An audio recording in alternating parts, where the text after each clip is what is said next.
মান মাতা ওয়া হুয়া ইউশরিক বিল্লাহি শাইআন দাখালান নার আও কামা আলাইহিস সালাতু ওয়াস সালাম। আলহামদুলিল্লাহ, আব্দুল্লাহ ছাত্রছাত্রী সংসদ কর্তৃক আয়োজিত আজকের এই সাপ্তাহিক সেমিনারের সম্মানিত সভাপতি সাহেব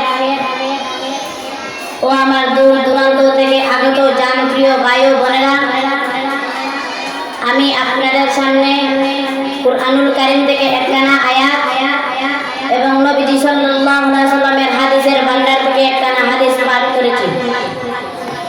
এই আয়াত এবং হাদিসকে সামনে রেখে কিছুক্ষণ আলোচনা করব ইনশাআল্লাহ। আল্লাহ তাআলা কুরআনে বলেন, ইন্নাল্লাহা লা ইয়াগফিরু আন ইউশরাকা বিহি, অর্থ নিশ্চয় আল্লাহ শিরক গুনাহ মাফ করবেন না। হাদিস হলো, মান মাতা ওয়া হুয়া ইউশরিক বিল্লাহি শাইআন দাখালান নার, অর্থ যে শিরক অবস্থায় মৃত্যুবরণ করে সে সরাসরি জাহান্নামে প্রবেশ করবে। শিরক তিন প্রকার।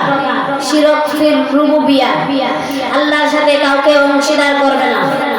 যদি কোনো ব্যক্তি বলে আল্লাহর ছেলে আছে, তাহলে সে কাফির হয়ে যাবে, তার বউ তালাক হয়ে যাবে। সবাই বলেন ঠিক কিনা? যদি কোনো ব্যক্তি বলে তার স্ত্রী আছে, তার মেয়ে আছে, তার ছেলে আছে, তাহলে সে সরাসরি কাফির হয়ে যাবে। 2 নাম্বার হলো শিরক ফিল ইবাদা।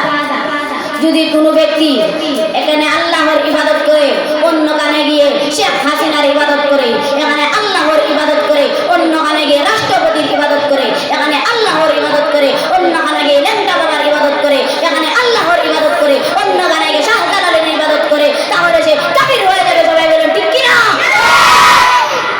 3 নাম্বার হলো শিরক ফিস সিফাত। আল্লাহ আলিমুল গায়ব।